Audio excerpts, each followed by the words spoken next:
Hello friends, नमस्कार, good evening. कैसे हैं आप सभी? उम्मीद करता हूं आप सब बहुत अच्छे होंगे और सभी बच्चे ट्रिपल सी एग्जाम की तैयारी भी बहुत अच्छे से कर रहे होंगे। आज हमने इस क्लास में पूरे 100 प्रश्नों को शामिल किया है, यानी ट्रिपल सी की मैराथन क्लास होने वाली है और इस क्लास का पीडीएफ भी आप सभी को मिल जाएगा, जो कि आप हमारे टेलीग्राम चैनल से डाउनलोड कर सकते हैं। चलिए स्टार्ट करते हैं। जो भी साथी क्लास में आ चुके हैं, सबसे पहले आप सभी एक बार सेशन को शेयर करें ताकि और भी बच्चे और भी साथी इस क्लास को ज्वाइन कर पाएं। जिनका भी कल एग्जाम है या फिर आगे ट्रिपल सी का एग्जाम होने वाला है, आप सभी के लिए ये क्लास काफ़ी हेल्पफुल होने वाली है, क्योंकि इस क्लास में वो प्रश्न शामिल किए हैं जो आपके ट्रिपल सी एग्जाम में पूछे जा सकते हैं। बहुत सारे यहाँ पर ऐसे प्रश्न हैं जो प्रीवियस एग्जाम में पूछे जा चुके हैं और जिनके पूरे चांस हैं कि वो आपके ट्रिपल सी एग्जाम में भी पूछे जा सकते हैं। आप सभी को कोशिश करना है कि आपका स्कोर 100 में 100 का रहे। अगर आप गलत करते हैं तो उसके सही जवाब हम आपको बताएंगे। इसके साथ ही साथ आप पीडीएफ भी डाउनलोड कर पाएंगे, जहां से भी जो भी आप गलत करते हैं उनके सही जवाब जान पाएंगे। चलिए स्टार्ट करते हैं। बट इस क्लास को स्टार्ट करने से पहले आप सभी को बता दें, ऐसे साथी जिनका ट्रिपल सी का एग्जाम अप्रैल में होने वाला है या फिर जिनका एग्जाम मई में होने वाला है, तो आप सभी के लिए हमारे मोबाइल एप्लीकेशन पर, जिसका नाम है ट्रिपल सी बाई स्टडी, वहाँ से आप सभी बैच ज्वाइन कर सकते हैं। बैच का जो प्राइस है वो 399 है, तो 399 में आप सभी बैच ले सकते हैं। यहाँ पर डिस्काउंट भी रहते हैं, तो आप सभी को देव 10 डिस्काउंट कूपन कोड ऐड कर लेना है। इसमें आपको 10% और डिस्काउंट हो जाएगा। जिनका भी मई में एग्जाम है तो मई वाला बैच ज्वाइन करें, और जिनका भी अप्रैल में एग्जाम है तो अप्रैल वाला बैच ज्वाइन करें। और जिनका एग्जाम जून में होने वाला है, यानी जो बच्चे अपना ट्रिपल सी का फॉर्म अप्रैल में भरेंगे उनका एग्जाम जून में होगा, तो जून के लिए 1 अप्रैल को नया बैच लॉन्च होने वाला है, तो वो बच्चे अप्रैल में जो बैच लॉन्च होगा उसको ज्वाइन कर सकते हैं। ठीक है, चलिए आज का सबसे पहला प्रश्न आपके स्क्रीन पर आ चुका है और यहां पर आपसे पूछा गया है, अटल पेंशन योजना में कितने वर्ष के बाद पेंशन प्रदान की जाती है? जो अटल पेंशन योजना स्कीम है उसमें कितने वर्षों के बाद में आपको पेंशन प्रदान की जाती है? मोस्ट इंपॉर्टेंट प्रश्न है, आप सभी को जल्दी से जवाब करना है। इसमें राइट आंसर क्या होगा? ठीक है, अटल पेंशन योजना में कितने वर्ष के बाद में आपको पेंशन प्रदान की जाती है? सही जवाब आप सबको बताना है। जो साथी क्लास से अभी भी जुड़े हैं, आप सभी एक बार सेशन को शेयर करेंगे ताकि और भी साथी इस क्लास को, इस सेशन को ज्वाइन कर पाए। तो यहां पर देखिए सही जवाब हो जाएगा ऑप्शन बी, 60 वर्ष। अटल पेंशन योजना में 60 वर्ष के बाद आपको पेंशन प्रदान की जाती है। ओके, ऑप्शन नंबर यहां पर आपका बी करेक्ट हो जाएगा। अगला सवाल देखिए, प्रधानमंत्री मुद्रा योजना को कब लॉन्च किया गया था? प्रधानमंत्री मुद्रा योजना यानी PMMY को कब लॉन्च किया गया था? बताइए, प्रधानमंत्री मुद्रा योजना को कब लॉन्च किया गया था? इसका सही जवाब आप सभी को करना है कमेंट बॉक्स में। राइट आंसर क्या हो जाएगा जल्दी से बताइए। यहां पर आपका सही जवाब होगा ऑप्शन वी, 8 अप्रैल। ठीक है, 2015। ध्यान रखना है, प्रधानमंत्री मुद्रा योजना को 8 अप्रैल 2015 को लॉन्च किया गया था या शुरू किया गया था। क्वेश्चन नंबर तीसरा है, अटल पेंशन योजना का लाभ लेने के लिए लाभार्थी की उम्र कितनी होनी चाहिए? अटल पेंशन योजना का लाभ लेने के लिए लाभार्थी की उम्र क्या होनी चाहिए? अभी सबसे पहले प्रश्न में आपने क्या देखा था कि अटल पेंशन योजना में कितने वर्ष के बाद आपको पेंशन प्रदान की जाती है, तो 60 वर्ष के बाद आपको पेंशन प्रदान की जाती है। अब इस सर्विस का लाभ लेने के लिए, इस योजना का लाभ लेने के लिए उम्र क्या होनी चाहिए वो आपको बताना है। 18 से 40 वर्ष की आयु होनी चाहिए, 30 से 60 वर्ष की आयु होनी चाहिए, या 18 से 60 वर्ष की आयु होनी चाहिए। तो देखिए यहाँ पर सही जवाब हो जाएगा पहला, अटल पेंशन योजना का लाभ लेने के लिए 18 से 40 वर्ष की उम्र होनी चाहिए। 18 से 40 वर्ष के बीच में ही आप इस योजना का लाभ ले सकते हैं। उसके बाद में फिर 60 वर्ष के बाद आपको पेंशन मिलना शुरू हो जाएगा। अगला सवाल देखिए, निम्न में कौन सा एक एंटीवायरस का प्रकार नहीं है? यानी यहां पर क्या पूछा है कि एंटीवायरस कौन सा नहीं है? आवास दिया गया है, क्विक हील दिया गया है, अवीरा फ्री सिक्योरिटी दिया गया है, स्पाईवेयर दिया गया है।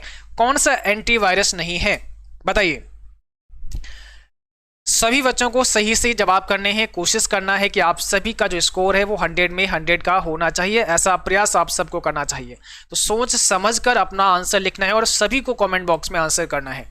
ठीक है, बाकी जो साथी नए हैं आप सब चैनल को सब्सक्राइब कर लीजिएगा और लाइक शेयर सभी को करते रहना है क्लास को।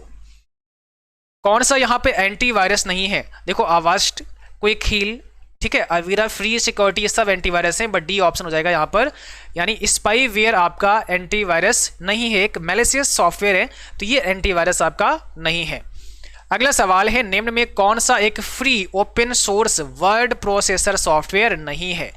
कौन सा एक free open source word processor software नहीं है, ऐसा आपसे पूछा है, बताइए। यानी इसमें जो ऑप्शन दिए गए हैं उसमें सब तो फ्री हैं, बट एक ऐसा है जो फ्री में अवेलेबल नहीं है, वो प्रोप्राइटरी सॉफ्टवेयर ओपन सोर्स में नहीं आता है।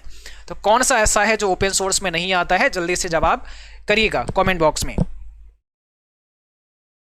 बताइए।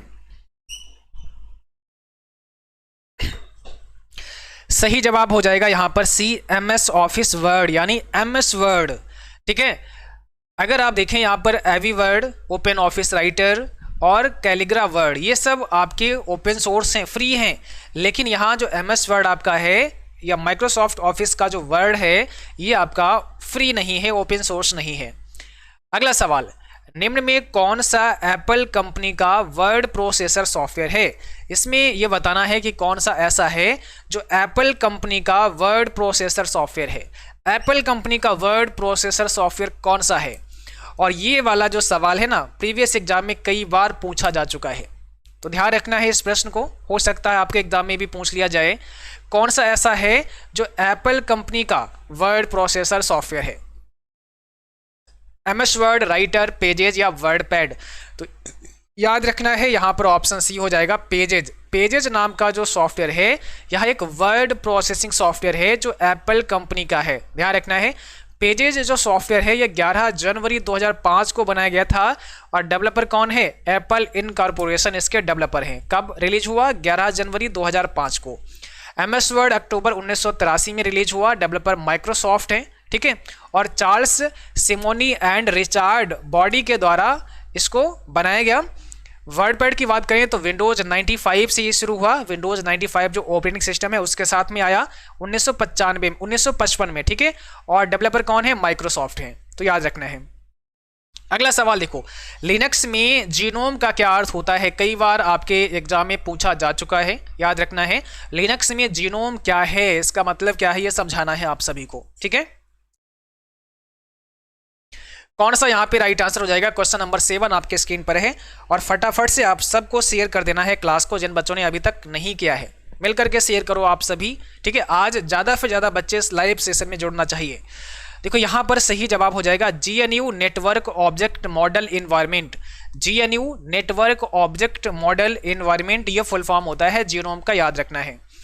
अगला सवाल देखो, निम्न में कौन सा एक सर्च इंजन का उदाहरण है? अब देखो यहाँ जो ऑप्शन दिए हैं इसमें सर्च इंजन कौन सा है? ask.com, yandex, Yahoo, all of these, कौन सा सर्च इंजन का एग्जाम्पल है? बताओ, 4 ऑप्शन में कौन सा करेक्ट हो जाएगा?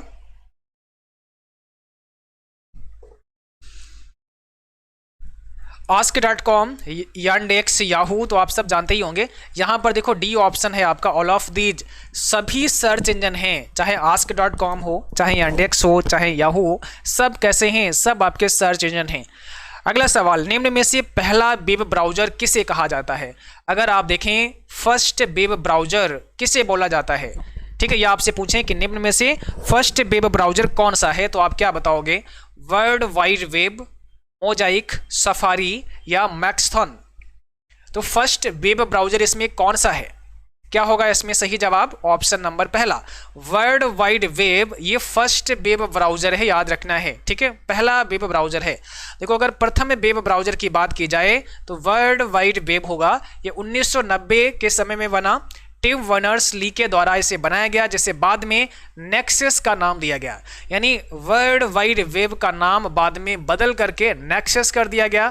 अगर आपके एग्जाम में आए कि पहला कौन सा वेब ब्राउजर है, तो वहाँ वर्ल्ड वाइड वेब अगर ना मिले तो नेक्सस भी आप कर सकते हैं। दूसरा याद रखना, अगर ऐसे पूछें कि पहला ग्राफिकल वेब ब्राउजर कौन सा है, तो आपको मोजाइक करना है।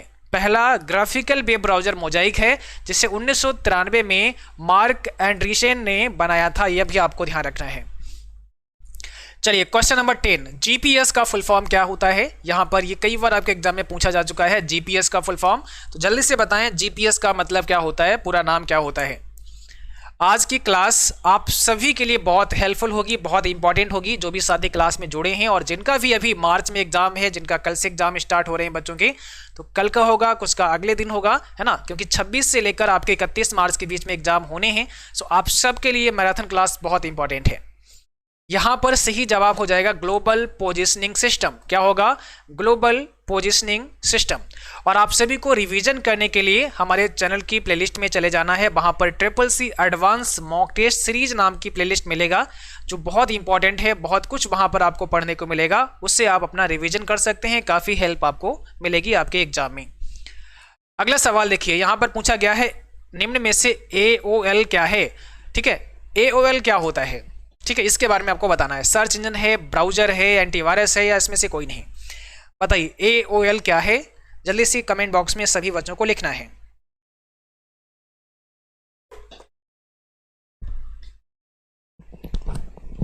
सही जवाब क्या हो जाएगा? ऑप्शन नंबर यहां पर आपका बी है, वेब ब्राउजर है। क्या है? एक वेब ब्राउजर है। AOL क्या है? एक वेब ब्राउजर है। जैसे अगर हम बात करते हैं गूगल क्रोम की, मोजिला फायरफॉक्स की, वैसे ही आपका AOL भी एक ब्राउजर है। अगला सवाल है डक डक गो क्या है। ठीक है, which of the following is duck duck go, यानी निम्न में से डक डक गो क्या है। ये कई बार आपके एग्जाम में पूछा गया है कि डक डक गो क्या है। सर्च इंजन है, वेब ब्राउजर है, एंटीवायरस है, या इसमें से कोई नहीं। कौन सा इसमें राइट आंसर हो जाएगा, बताइए। तो यहां पर सही जवाब होगा पहला, सर्च इंजन। और ये किस कंट्री का है, ये भी आपको ध्यान रखना है, तो चाइना का है। Duck duck go search engine है, कहाँ का है? चाइना का है। अगला सवाल है माउस के लेफ्ट बटन को क्लिक करके मूव करने को कहा जाता है। माउस के लेफ्ट बटन को क्लिक करके मूव करने को कहा जाता है। क्या कहा जाता है? माउस के लेफ्ट बटन को क्लिक करके मूव करने को क्या कहा जाता है? इसका सही जवाब आप सभी बच्चों को करना है कमेंट बॉक्स में, बताइए। माउस के लेफ्ट बटन को क्लिक करके मूव करने को क्या कहा जाता है? तो यहां पर ऑप्शन पहला हो जाएगा ड्रैग एंड ड्रॉप कहा जाता है। ड्रैग एंड ड्रॉप कहा जाता है। ठीक है, जैसे माउस का लेफ्ट बटन आप होल्ड कर लेते हैं प्रेस करके और उसको फिर कहीं पर मूव कराते हैं, ठीक है, तो उसे ड्रैग, फिर जब मूव करके आप आगे छोड़ते हैं उसे तो ड्रॉप कहते हैं। तो ड्रैग एंड ड्रॉप, किसी फाइल किसी ऑब्जेक्ट को आप ड्रैग एंड ड्रॉप कर सकते हैं। अगला सवाल है लैन में 2 से अधिक डिवाइस कनेक्ट नहीं हो सकते हैं। जो लैन नेटवर्क होता है इसमें 2 से अधिक डिवाइस को आप कनेक्ट नहीं कर सकते हैं, जोड़ नहीं सकते हैं। लैन में 2 से अधिक डिवाइस को कनेक्ट नहीं कर सकते हैं। क्या होगा इसका राइट आंसर? तो क्या होगा? फॉल्स हो जाएगा, गलत है ये। आप कर सकते हैं, 2 से ज्यादा डिवाइस भी जोड़ी जा सकती हैं, तो इसलिए ये फॉल्स हो जाएगा। ऑप्शन बी यहां पे करेक्ट है। सीपीयू के पास कौन सी मेमोरी होती है? आपको बताना है सीपीयू के पास यानी सीपीयू के नजदीक कौन सी मेमोरी होती है। रैम होता है, सेकेंडरी मेमोरी होती है, कैसे मेमोरी होती है, इसमें से कोई नहीं। सीपीयू यानी सेंट्रल प्रोसेसिंग यूनिट के पास कौन सी मेमोरी होती है, नजदीक कौन सी मेमोरी होती है, कैसे मेमोरी होती है। और कई बार ऐसे पूछते हैं कि कौन सी मेमोरी को एक्सेस करने में सबसे कम समय लगता है, तो आंसर होता है कैसे मेमोरी। अगर यहां पर रजिस्टर दिया रहे तो आपको रजिस्टर पर क्लिक करना है, क्योंकि फिर रजिस्टर आपका सही जवाब हो जाएगा। अगला सवाल जीनोम वेब क्या है? What is genome web? Search engine है, वेब ब्राउजर है, ई कॉमर्स है, या इसमें से कोई नहीं। तो जीनोम वेब क्या है? आप सबको जल्दी से जवाब करना है कमेंट बॉक्स में।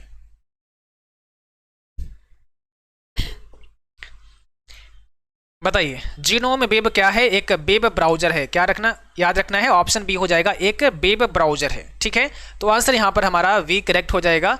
अगला सवाल है चाइना में कौन सा वेब ब्राउजर इस्तेमाल किया जाता है? चाइना में कौन सा वेब ब्राउजर इस्तेमाल किया जाता है? या ऐसे कह सकते हैं कि चाइना का कौन सा वेब ब्राउजर है? Baidu, Mozilla, Safari, Internet Explorer. क्या होगा इसमें राइट आंसर?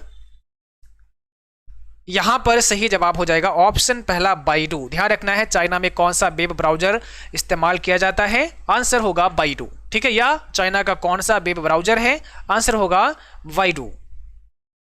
अगला सवाल है क्रेडिट कार्ड व डेबिट कार्ड में क्या नहीं पाया जाता है। बहुत इंपॉर्टेंट है, अक्सर एग्जाम में पूछते हैं इस प्रकार से सवाल। आपके क्रेडिट कार्ड व डेबिट कार्ड में क्या नहीं पाया जाता है या डेबिट कार्ड पर क्या नहीं पाया जाता है। Pin number, CVV number, card number या इसमें से कोई नहीं। तो आपके डेबिट कार्ड पर क्या नहीं होता है इसमें से? देखो, पिन होता है, नहीं होता है, तो यही आपका सही जवाब हो जाएगा। सीवीवी नंबर तो होता है, बैक साइड में देखोगे तो वहां पर 3 डिजिट का, और सीवीवी कितने का होता है? 3 डिजिट का होता है, तो ये तो आपका होता है। कार्ड नंबर भी होता है, कितने का होता है? 16 डिजिट का होता है। कार्ड नंबर 16 अंकों का होता है। सीवीवी नंबर 3 अंकों का होता है। सीवीवी का फुल फॉर्म क्या होता है अगर पूछते हैं तो क्या बताओगे?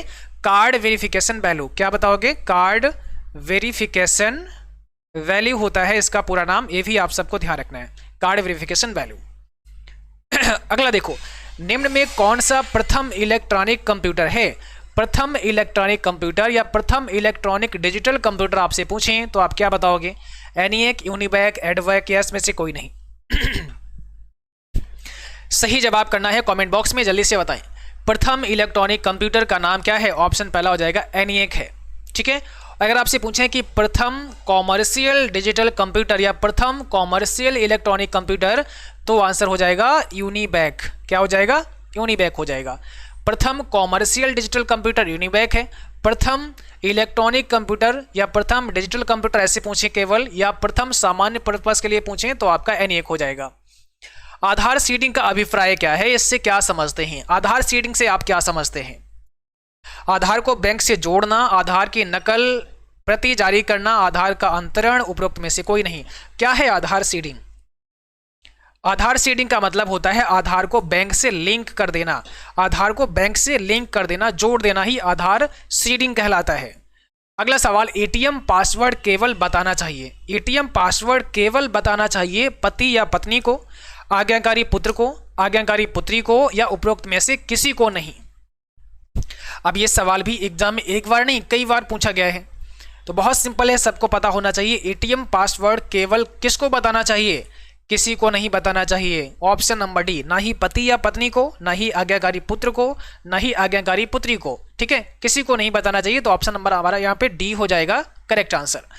लिब्रो ऑफिस कैल्क में सेल का अंतिम कॉलम जाना जाता है। लिब्रो ऑफिस कैल्क में सेल का अंतिम कॉलम, जो अंतिम कॉलम है सेल का, वो किस नाम से जाना जाता है? उसे आप किस नाम से जानते हैं? बताओ, अंतिम कॉलम को किस नाम से जानते हैं?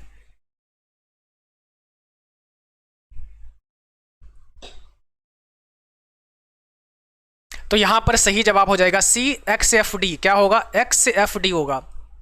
अंतिम कॉलम का नाम होता है XFD।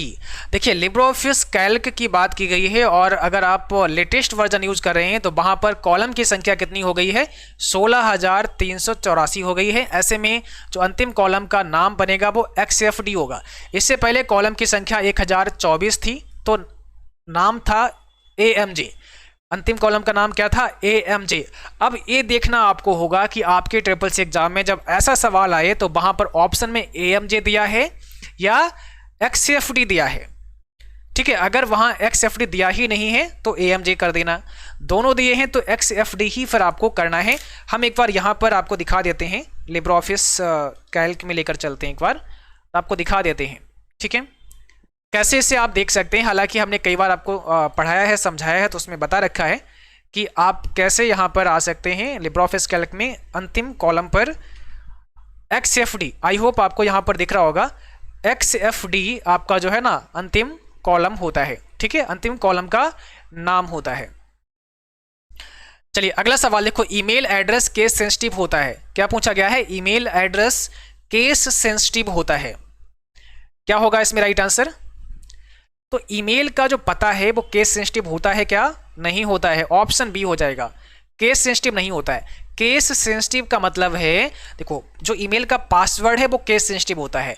मतलब अगर आपने अपर केस में कुछ लिख दिया तो अपर केस में ही लिखना पड़ेगा। जैसे पासवर्ड आपका है, अगर आपने उस पासवर्ड में कुछ कैरेक्टर, कुछ लेटर अपर केस में बनाए हैं, कुछ लोअर केस में बनाए, तो जैसे बनाए वैसे ही लिखना पड़ेगा। यानी केस सेंसिटिव होगा, वो केस को भी समझता है। अगर आपने अपर में बनाया और लोअर में बना रहे हैं ना, तो फिर मानेगा नहीं। तो ईमेल एड्रेस ऐसा नहीं होता है, लेकिन हाँ पासवर्ड ऐसा होता है। अभी यहाँ ईमेल एड्रेस दिया गया है तो आपको फॉल्स कर देना है। अगला सवाल, ISDN का फुल फॉर्म क्या होता है? 24 में आपको बताना है ISDN का फुल फॉर्म क्या होता है, बताइए। ऑप्शन यहां डी हो जाएगा, इंटीग्रेटेड सर्विस डिजिटल नेटवर्क, ये ISDN का फुल फॉर्म होता है। अगला सवाल, ईमेल सिग्नेचर में अधिकतम कितने कैरेक्टर लिखे जा सकते हैं? ईमेल सिग्नेचर में अधिकतम कितने कैरेक्टर लिखे जा सकते हैं, बताइए। ठीक है, आज की इस क्लास में टोटल कितने प्रश्न हैं? 100 प्रश्न हैं, जिसमें से 25 प्रश्न आप लोग कर चुके हैं। अभी 75 प्रश्न आपके लिए बचे हैं। तो कोशिश करना है कि जितने भी प्रश्न आगे आप करें उनके सही सही जवाब ही भेजें। ईमेल सिग्नेचर में अधिकतम कितने कैरेक्टर आप लिख सकते हैं? ऑप्शन सी 10,000, 10,000 कैरेक्टर आप ऐड कर सकते हैं ईमेल सिग्नेचर में। क्या ईमेल सिग्नेचर में हम किसी इमेज या कोई लोगो ऐड कर सकते हैं? इसका आंसर होगा यस, हम जोड़ सकते हैं। अगला सवाल है, एयरपोर्ट का कार्य किसके अंडर में होता है? यह सवाल भी काफी पॉपुलर है और अक्सर एग्जाम में पूछ लेते हैं। तो एयरपोर्ट का कार्य किसके अंडर में होता है, ये आपसे पूछा है। ऑप्शन पहला ही हो जाएगा, ministry of civil aviation. Correct answer है ऑप्शन पहला। वाईफाई का फुल फॉर्म क्या होता है? 27 में आपको बताना है वाईफाई का फुल फॉर्म क्या होता है। वाईफाई का फुल फॉर्म क्या है? वायरलेस फाइडेलिटी हो जाएगा, ऑप्शन नंबर पहला करेक्ट होगा। वाईफाई का जो पासवर्ड है वो मिनिमम 8 कैरेक्टर से लेकर और मैक्सिमम 63 कैरेक्टर का हो सकता है, ये बात भी आपको याद रखनी है। अगला सवाल 28 में पूछा गया है, ईमेल के फाउंडर निम्न में से कौन है? ईमेल के फाउंडर निम्न में से कौन है, बताओ कौन है ईमेल के फाउंडर, या ईमेल की शुरुआत किसने की, ईमेल की खोज किसने की? इसका आंसर आप सबको बताना है कमेंट बॉक्स में, बताइए क्या हो जाएगा यहां पे correct answer.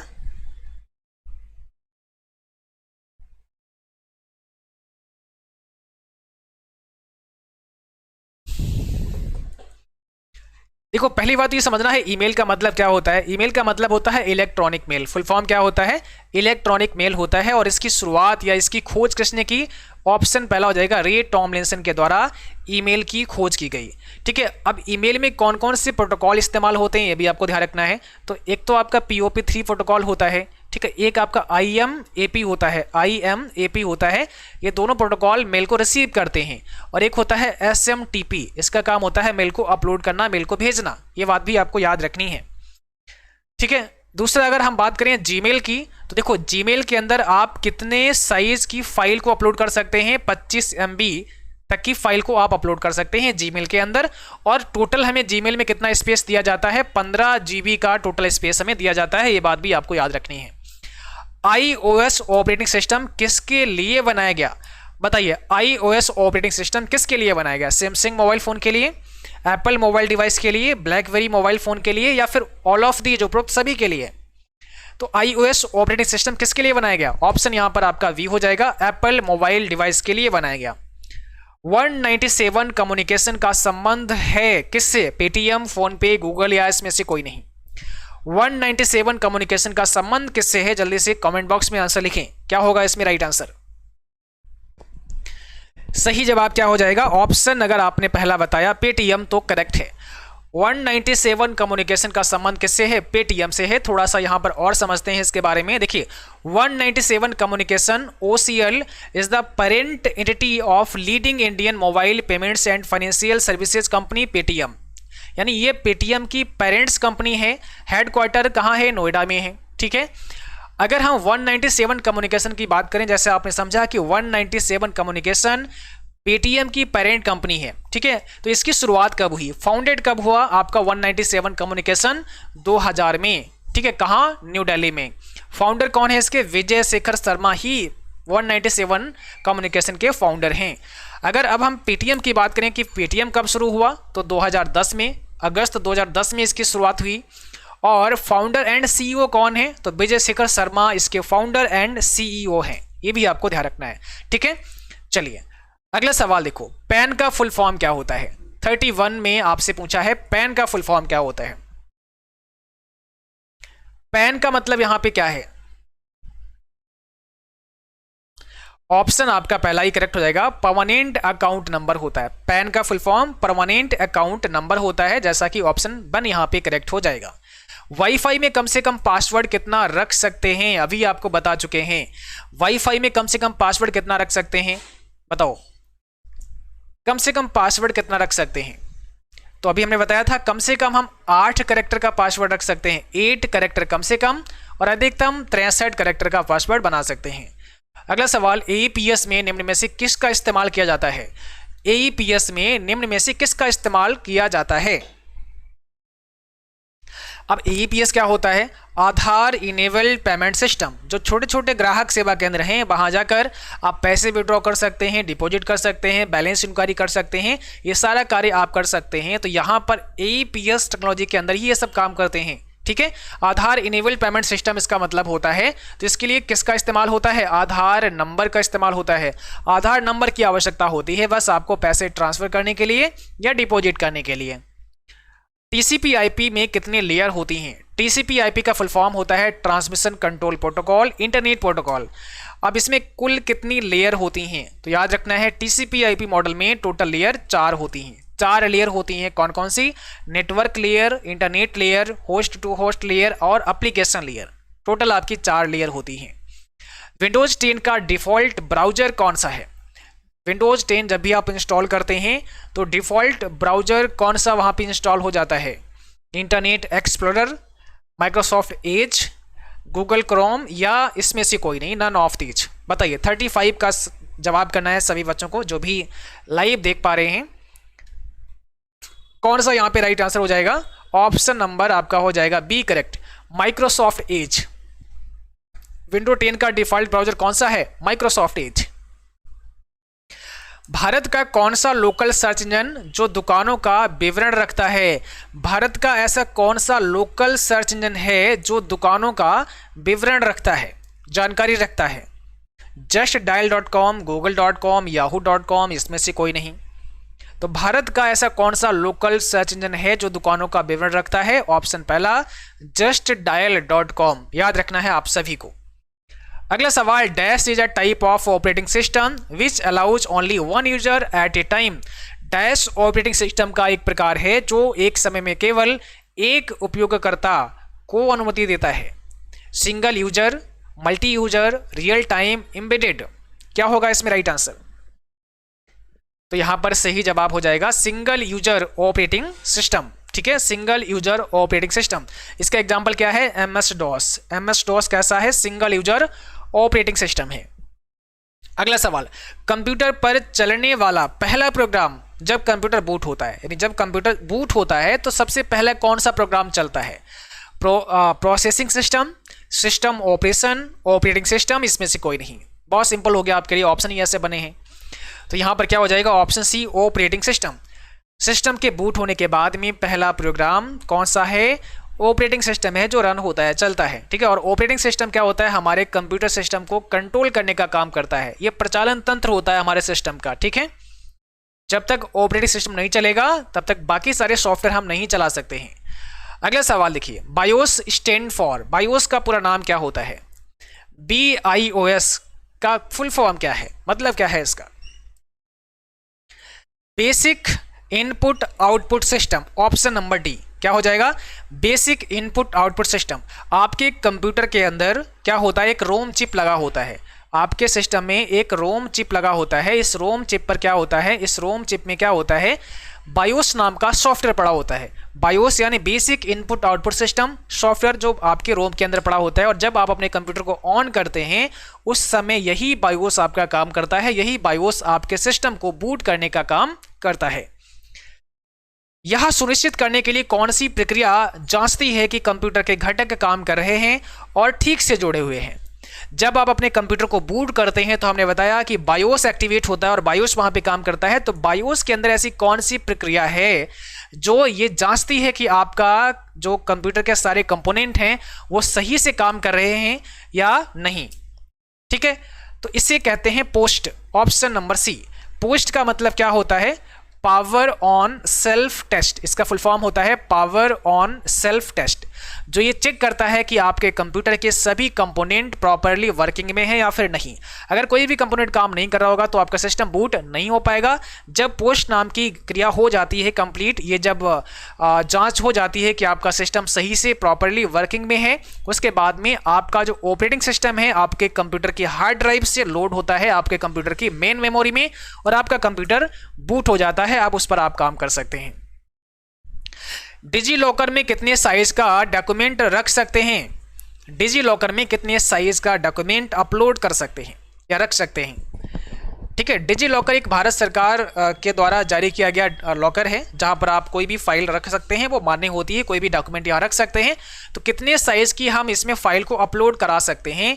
Option B, 10 MB तक की फाइल को अपलोड कर सकते हैं। ठीक है, और टोटल हमें स्पेस यहाँ कितना मिलता है? 1 GB का मिलता है। टोटल स्पेस कितना मिलता है? 1 GB का मिलता है डिजी लॉकर में। ठीक है, और डिजी लॉकर सर्विस का लाभ लेने के लिए हमें आधार कार्ड वहां पे लगाना होता है। ठीक है, यानी आधार नंबर चाहिए होता है। हार्ड डिस्क से डिलीट की गई फाइल कहां से सेव होती है? हार्ड डिस्क से डिलीट की गई फाइल कहां से सेव होती है, मीन कहां से उसे वापस ला सकते हैं? रिसाइकल बिन, क्लिपबोर्ड, डॉक्यूमेंट या डेस्कटॉप? देखो, हार्ड डिस्क से जो भी फाइल आप डिलीट करते हैं उसे कहां से फिर वापस से ला सकते हैं? सेव करने का मतलब यहाँ पे वापस ला सकते हैं, उसे रीस्टोर कहां से कर सकते हैं? तो यहां पर ऑप्शन पहला हो जाएगा रिसाइकल बिन से। अगर कोई भी फाइल आपने डिलीट कर दी है तो वो रिसाइकल बिन से रीस्टोर की जा सकती है। ठीक है, अगला सवाल है, इंप्रेस में एक्सपोर्ट डायरेक्ट एज PDF का विकल्प डैश पर मिलता है। एक्सपोर्ट डायरेक्ट एज PDF का विकल्प कहां पर मिलता है, जल्दी से बताएं। इसमें कौन सा आपका राइट आंसर हो जाएगा?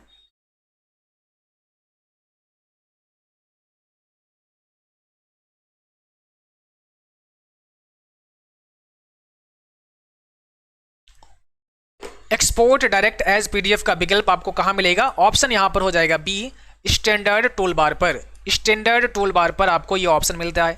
सबसे अगर ऊपर देखेंगे आप तो क्या होता है? टाइटल बार होता है, उसके बाद फिर क्या होता है? मेनू बार होता है, उसके बाद स्टैंडर्ड टूल बार होता है जहां से हम एक्सपोर्ट कर सकते हैं PDF में। कैल्क में किसी सीट को आप किस मेनू में जाकर रिनेम कर सकते हैं? मान लिया लिब्रियोफिस कैल्क में आप हैं और वहाँ पे बाय डिफॉल्ट तो सीट 1 मिलती है, बट सीट 2 सीट 3 आपने ऐड कर रखी हैं और आप उसका नाम चेंज करना चाह रहे हैं, तो आप नाम चेंज करने के लिए कौन से मेनू में जाओगे? वैसे तो सीट पर ही राइट क्लिक करके नाम चेंज कर सकते हैं, उसे रीनेम कर सकते हैं, लेकिन उन्होंने पूछा है कि भाई मेनू कौन सा आप चयन करोगे, तो कौन से मेनू में जाना पड़ेगा? सीट मेनू एक होता है लिब्रियोफिस कैल्क में, उस सीट मेनू में चले जाना और वहां से आप सीट को रीनेम कर सकते हैं, डिलीट भी कर सकते हैं, वहां से बहुत सारे ऑप्शन आपको मिलते हैं। ठीक है, तो ये सीट मेनू आपका सही जवाब हो जाएगा। 45 में बताना है IFSC का फुल फॉर्म क्या होता है। IFSC कोड का फुल फॉर्म क्या है, पूरा नाम बताना है। फुल फॉर्म क्या हो जाएगा? इंडियन फाइनेंशियल सिस्टम कोड हो जाएगा। तो इंडियन फाइनेंशियल सिस्टम कोड यानी ऑप्शन पहला ही करेक्ट हो जाएगा। ठीक है, कितने डिजिट का होता है भी आप ध्यान रखो, 11 अंकों का होता है।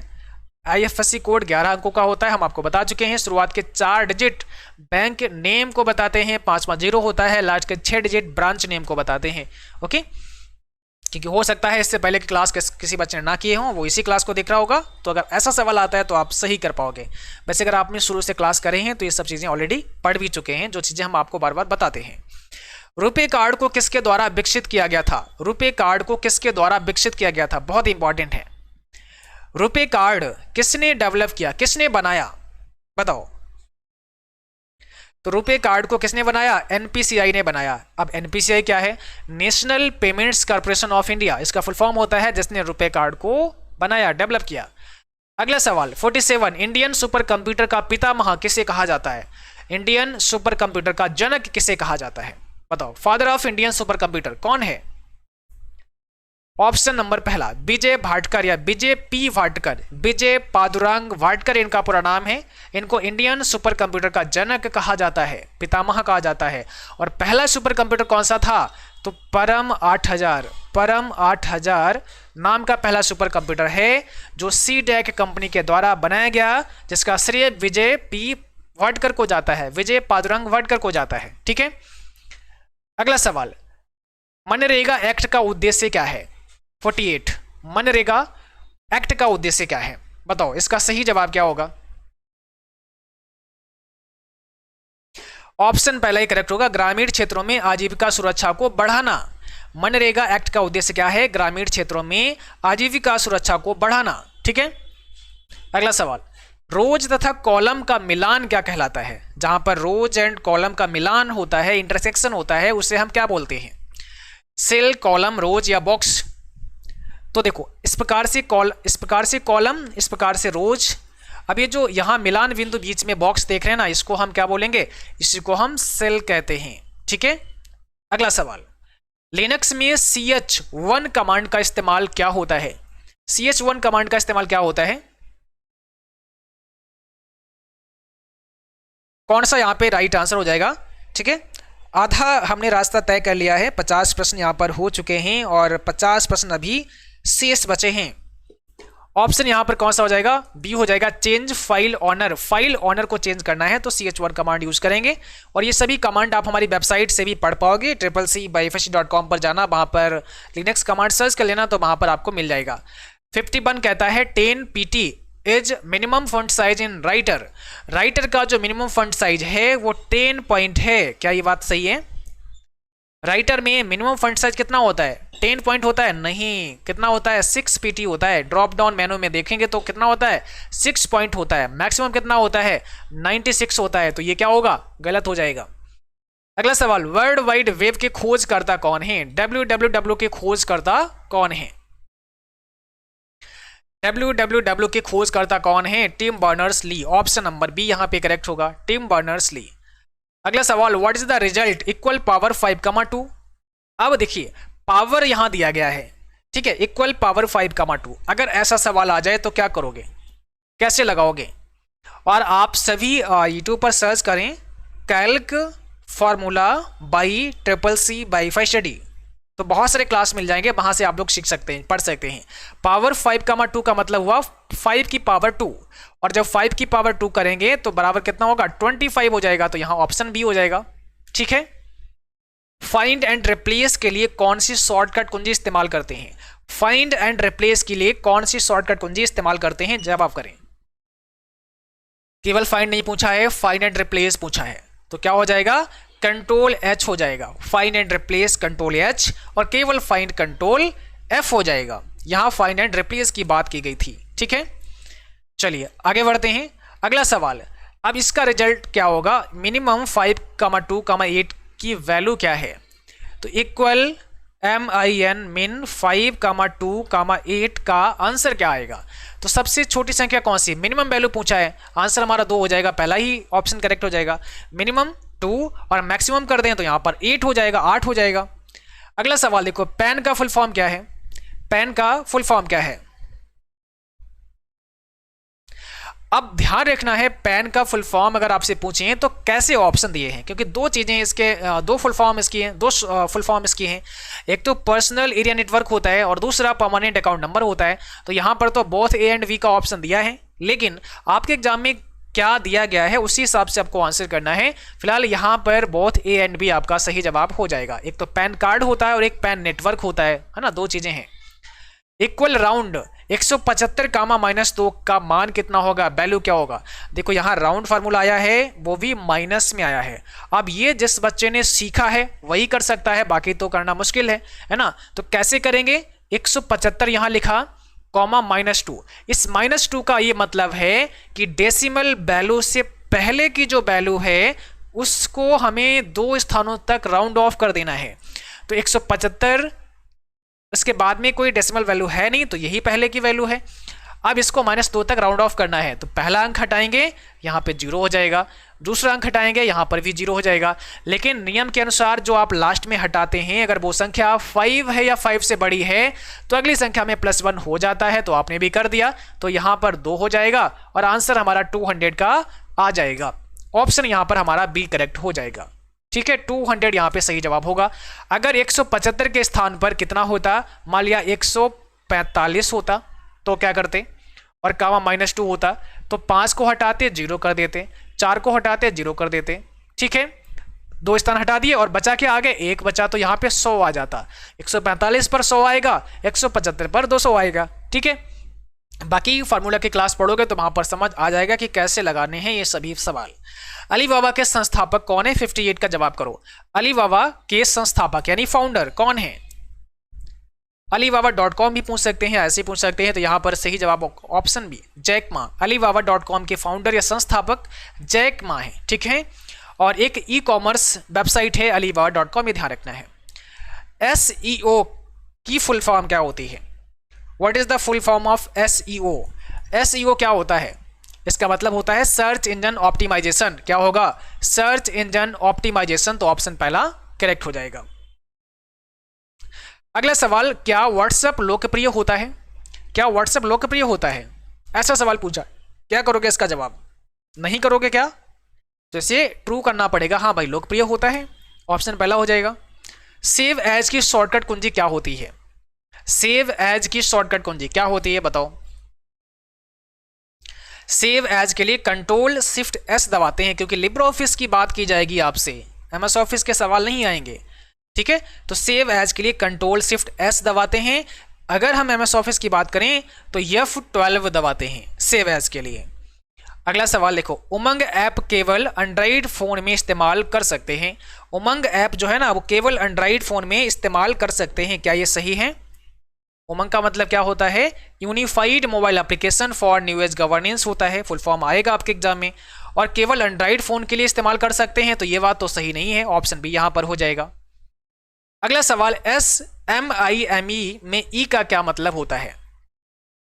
यहां ई का मतलब पूछा है secure multipurpose internet mail extension full form होता है, तो यहां एक्सटेंशन हो जाएगा, ऑप्शन पहला करेक्ट है। लैन का फुल फॉर्म क्या होता है? बहुत सिंपल है, लैन का पूरा नाम आपको बताना है। लैन मैन बैन सबके फुल फॉर्म होने चाहिए। तो लैन का मतलब लोकल एरिया नेटवर्क, यहाँ पे क्या हो जाएगा? लोकल एरिया नेटवर्क हो जाएगा। बैन का मतलब वाइड एरिया नेटवर्क हो जाएगा, और मैन का मतलब मेट्रोपॉलिटन एरिया नेटवर्क हो जाएगा। ऑप्शन यहाँ पे पहला करेक्ट है। PNG का फुल फॉर्म क्या होता है? बहुत इंपॉर्टेंट है PNG, सबको याद रखना है। एक इमेज होता है PNG, तो इसका पूरा नाम क्या है? नहीं, PNG का full form portable network graphics होता है, ये ट्रू फॉल्स में आपसे पूछा है। तो बताओ, PNG का full form portable network graphics होता है क्या? यस होता है, ऑप्शन पहला हो जाएगा, ट्रू हो जाएगा ये सवाल आपका, ठीक है।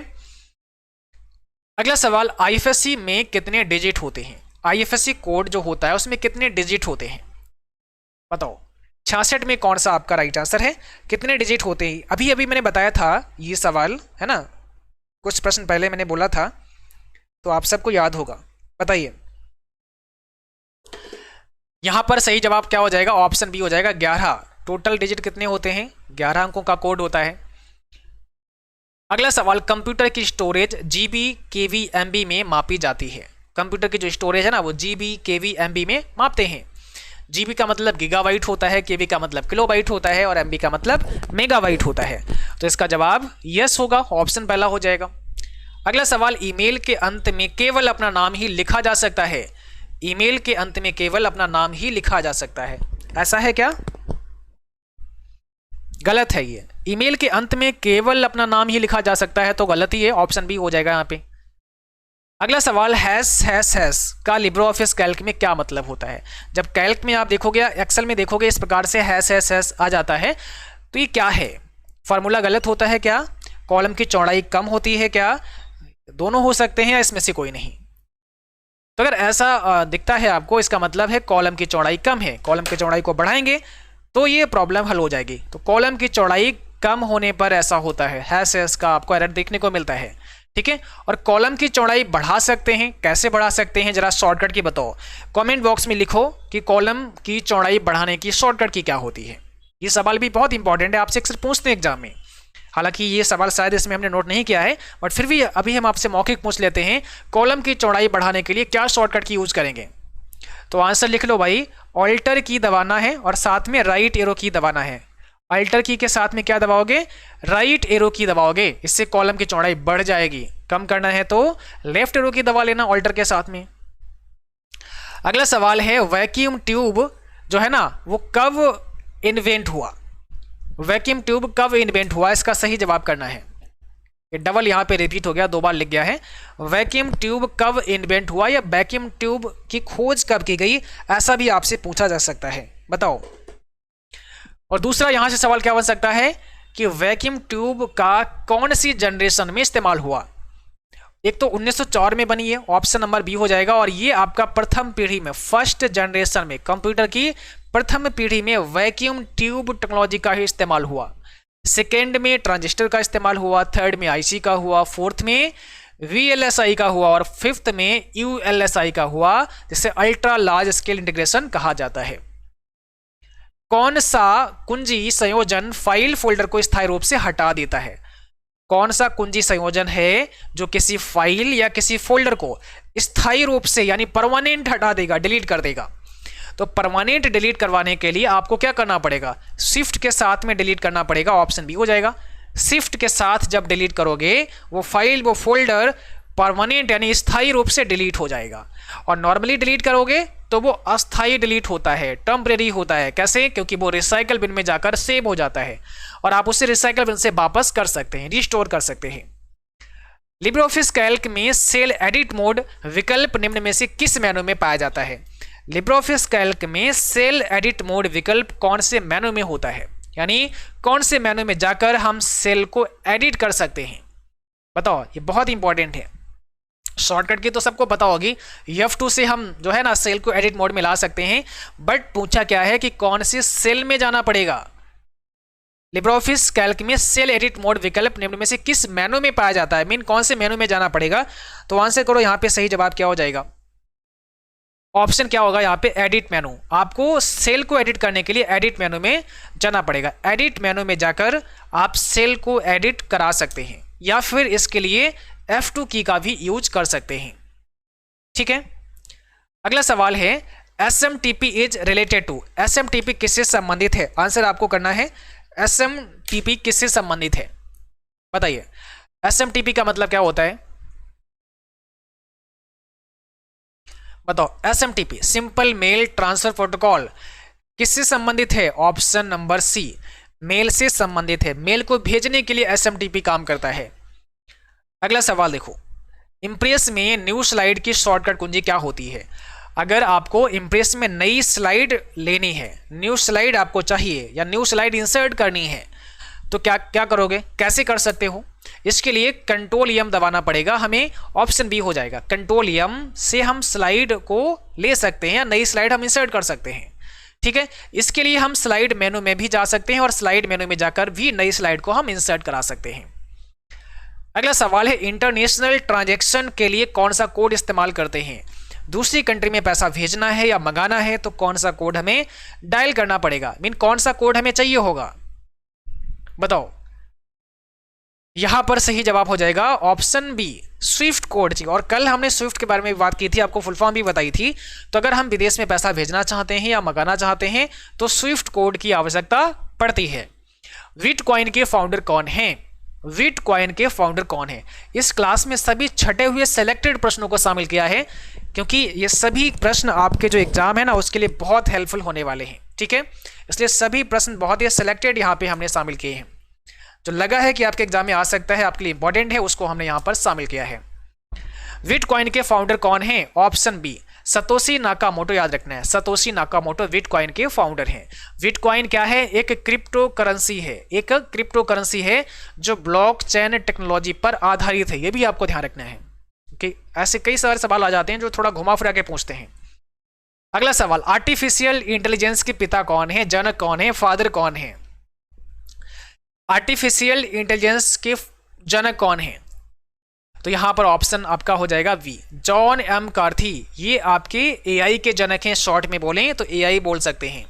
और कौन सी लैंग्वेज यहां पे इस्तेमाल की गई थी, तो आंसर होगा लिस्प, जिसे लिस्ट प्रोसेसिंग कहा जाता है। इस भाषा के भी जो इन्वेंटर हैं, जो फाउंडर हैं, वो जॉन एम कार्थी हैं। ठीक है, खोज करता है ऐसे बोलेंगे आप। लिब्रियोफिस में साइड बार किस साइड में होता है, हाँ, साइड बार कौन सी साइड में होता है, बहुत अच्छा सवाल है। लिब्रियोफिस में आपने साइड बार का नाम सुना होगा, और साइड बार पर भी बहुत सारे ऑप्शन होते हैं, बहुत सारी कमांड होती हैं। तो कौन सी साइड में साइड बार होती है, लेफ्ट, राइट, टॉप, या इसमें से कोई नहीं। तो ऑप्शन यहां बी होगा, राइट साइड में होती है। साइड बार कहां होती है, राइट साइड में होती है। ठीक है, ऑप्शन बी हो जाएगा। चलो आगे बढ़ते हैं। कंट्रोल एल शॉर्टकट कुंजी किस कार्य के लिए होती है, अगर आपसे पूछें कि साइड बार को शो या हाइड करना है तो क्या करोगे, कंट्रोल के साथ में F5 दबाओगे, या व्यू मेनू पे जा सकते हो इसके लिए, या कंट्रोल F5 दबा सकते हो। कंट्रोल L शॉर्टकट कुंजी किस कार्य के लिए इस्तेमाल करते हैं, बताओ। कंट्रोल L जो है ना वो किस लिए इस्तेमाल करते हैं, क्या होगा इसका राइट आंसर।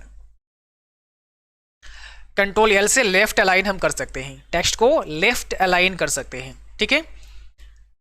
संजीवनी ऐप सरकार से संबंधित है, सही है या गलत।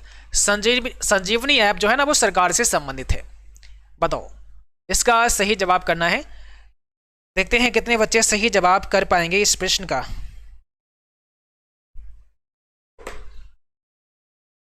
यहां पर ऑप्शन पहला ही करेक्ट हो जाएगा, ट्रू हो जाएगा। संजीवनी ऐप सरकार से संबंधित है, एकदम सही है, ऑप्शन पहला करेक्ट है। पीओपी का फुल फॉर्म क्या होता है, सरकार से संबंध का मतलब है ना सरकारी है, ऐसा आप बोल सकते हैं। पीओपी का फुल फॉर्म क्या होता है, जैसे अगर कहें डिजी लॉकर सरकार से संबंधित है तो आप बोलोगे यस, हाँ सही है, ट्रू हो जाएगा। पीओपी का फुल फॉर्म क्या है, post office protocol, post office protocol, option पहला करेक्ट हो जाएगा। एक क्लास हमने आपको दी है जो कि यूट्यूब पर भी पढ़ी हुई है, जिसमें हमने पढ़ाया है इंपॉर्टेंट गवर्नमेंट एप्लीकेशन के बारे में, एप्लीकेशन के बारे में, तो उसको देख लेना, क्योंकि एप्लीकेशन से बहुत सारे सवाल आते हैं, वो देखोगे तो उसमें सारे इंपॉर्टेंट हमने पढ़ा रखे हैं, वहां पर ये सब मिल जाएंगे आपको। यहां पर देखो मैक एड्रेस कौन सा नंबर सिस्टम इस्तेमाल करता है, मैक एड्रेस कौन सा नंबर सिस्टम इस्तेमाल करता है, binary number system, hexadecimal number system, octal number system, या इसमें से कोई नहीं। 82 का जवाब करना है, 82 का सही जवाब क्या हो जाएगा। तो यहां पर सही जवाब होगा hexadecimal number system. MAC address में क्या होता है, हेक्साडेसिमल नंबर सिस्टम होता है, ठीक है। यानी ऑप्शन नंबर यहां पर हमारा वी करेक्ट हो जाएगा। Alibaba.com के फाउंडर कौन है, Alibaba.com के फाउंडर कौन है, ऑप्शन नंबर यहां बी होगा। जैकमा, शायद रिपीट हो गया क्वेश्चन, अभी हमने पढ़ाया था आपको। भाई जब भी कोई नंबर टाइप करते हैं लिब्रियोफिस कैल्क में, तो वो सेल जो होती है ना उसके राइट साइड में भागता है या लेफ्ट में भागता है, तो जब नंबर टाइप करते हैं वो राइट साइड में भागता है, जब कुछ लेटर टाइप करते हैं अल्फाबेट, वो लेफ्ट में भागता है। जैसे कोई सेल है ना यहाँ पे ऐसे, और अपना नाम लिखोगे वो इस साइड में रहेगा, अलाइन होगा, नंबर इस साइड में अलाइन हो जाएगा। अगला सवाल देखो 86, क्वोशिएंट 5,2 का मान क्या होगा, क्वोशिएंट 5,2 की वैल्यू क्या है, मान क्या है। सही जवाब आपको देना है, 86 आपके स्क्रीन पर है। देखो यहां पर जो आपका भागफल होता है वही जवाब होता है, तो 2 से अगर 5 को आप भाग दोगे तो भागफल कितना होगा, भागफल आपका 2 होगा, बस वही आपका जवाब होगा। क्वोशिएंट जब भी आएगा तो भागफल ही आपका आंसर होता है, ध्यान रखना है। अगली सेल में जाने की शॉर्टकट कुंजी क्या होती है, अगली सेल में कैसे जा पाओगे, क्या दबाओगे तब अगले सेल में जा सकते हो, टैब दबा के जा सकते हैं, तो ऑप्शन नंबर सी हो जाएगा। टैब की को प्रेस करके हम अगले सेल में जा सकते हैं। कंप्यूटर शब्द किस भाषा से लिया गया, जल्दी से बताओ, कंप्यूटर शब्द किस भाषा से लिया गया, कंप्यूटर शब्द किस भाषा से लिया गया, ऑप्शन यहां पर हो जाएगा बी, लैटिन भाषा से लिया गया, ठीक है ना। कंप्यूटर शब्द लैटिन भाषा से लिया गया। गूगल मेल सोशल साइट है, गूगल मेल एक सोशल साइट है, ट्रू फॉल्स में जवाब करना है, तो क्या होगा यहाँ पे, फॉल्स है, गूगल मेल सोशल साइट नहीं है, आंसर यहां पर आपका बी हो जाएगा। प्रेषक को वापस लौट आने वाला मेल क्या कहलाता है, ऐसा मेल जो प्रेषक को ही वापस आ जाए, भेजने वाले के पास ही वापस लौट कर आ जाए, ऐसे मेल को आप क्या बोलोगे, बाउंस मेल बोलोगे, sent mail, junk mail, spam mail. कई बार आपने मेल किसी को भेजा होगा, अगर आपने ईमेल एड्रेस गलत डाल दिया है, सही नहीं डाला है, तो क्या होगा, एक बाउंस मेल आपको रिसीव होता है, तो इसे बाउंस मेल कहा जाता है। क्या बोलते हैं, बाउंस मेल बोलते हैं, यानी प्रेषक को वापस लौटाने वाला मेल बाउंस मेल कहलाता है। जब मेल नहीं रिसीव हो पाता, किसी के पास नहीं पहुंच पाता है जहां भी आपने भेजा, अगर आपने एड्रेस गलत डाल दिया है तो वो वापस आपके पास ही आ जाएगा, उसे ही बाउंस मेल कहा जाएगा, ठीक है। डिजी लॉकर के लिए आवश्यक क्या है, डिजी लॉकर के लिए आवश्यक क्या है, बैंक अकाउंट आवश्यक है कि आधार कार्ड आवश्यक है या पैन कार्ड आवश्यक है, तो डिजी लॉकर के लिए आधार कार्ड आवश्यक है, ऑप्शन यहां पर वी करेक्ट होगा। अगला सवाल, एआई किस पीढ़ी के कंप्यूटर में इस्तेमाल किया गया, एआई का मतलब आर्टिफिशियल इंटेलिजेंस कौन सी जनरेशन में इस्तेमाल हुआ, तो कंप्यूटर की 5वीं पीढ़ी में, 5th जनरेशन में इस्तेमाल हुआ एआई का, ठीक है। मेल मर्ज का ऑप्शन किस मेनू में होता है, बताओ, मेल मर्ज ऑप्शन या मेल मर्ज कमांड कहां पर होती है, कौन से मेनू में होती है? यहां पर सही जवाब क्या हो जाएगा? टूल्स मेनू में होती है। मेल मर्ज की कमांड कहां होती है? टूल्स मेनू में होती है। इंस्टाग्राम पर फोटो पोस्ट करने से पहले फिल्टर कर सकते हैं क्या? इंस्टाग्राम पर कोई फोटो आप शेयर कर रहे हैं, उसे फिल्टर कर सकते हैं, उसमें फिल्टर लगा सकते हैं, ठीक है? क्या ऐसा पॉसिबल है? सब जानते होंगे क्योंकि आप सब चलाते हैं, तो बिल्कुल उसमें फिल्टर लगा सकते हैं। लिब्रे ऑफिस में फुल स्क्रीन की शॉर्टकट कुंजी क्या होती है? अगर आपको लिब्रे ऑफिस में फुल स्क्रीन मोड में देखना है तो क्या करोगे? शॉर्टकट की क्या है?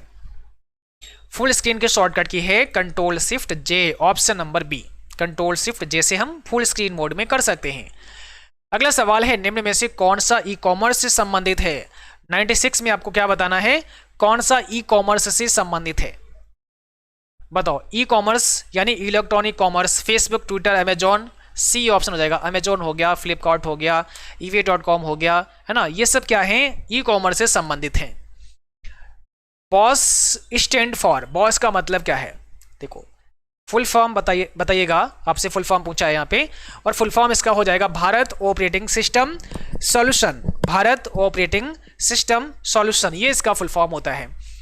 अब देखो, जो आपका बॉस ऑपरेटिंग सिस्टम है, क्या है? एक ऑपरेटिंग सिस्टम है। तो भारत ऑपरेटिंग सिस्टम सॉल्यूशन जो एक ऑपरेटिंग सिस्टम है, इसकी शुरुआत कब हुई, इसकी खोज कब हुई, इसे कब बनाया गया? 10 जनवरी 2007 को बनाया गया, ठीक है? इन्वेंटेड कब हुआ? 10 जनवरी 2007 को। लेटेस्ट रिलीज अगर देखें तो 9.0 है, 19 फरवरी 2021 में ही हुआ, और CDAC के द्वारा बनाया गया। अवेलेबल 19 लैंग्वेज में है, ओपन सोर्स है। ये सारी बातें याद करना है आपको, ठीक है? क्योंकि इनमें से सवाल बन सकता है आपके एग्जाम में। अगला सवाल, IETF का फुल फॉर्म क्या होता है? IETF का फुल फॉर्म क्या होता है? ऑप्शन पहला हो जाएगा इंटरनेट इंजीनियरिंग टास्क फोर्स होता है, ठीक है? SSD का फुल फॉर्म क्या होता है? SSD का फुल फॉर्म क्या है? बताओ।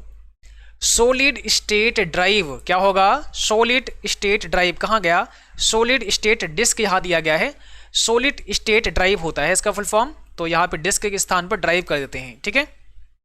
SSD का मतलब सॉलिड स्टेट ड्राइव होता है, ड्राइव, सॉलिड स्टेट ड्राइव। अच्छा, यहाँ ड्राइव दिया गया बट ड्राइवर यहाँ लिखा है, चलो ठीक है।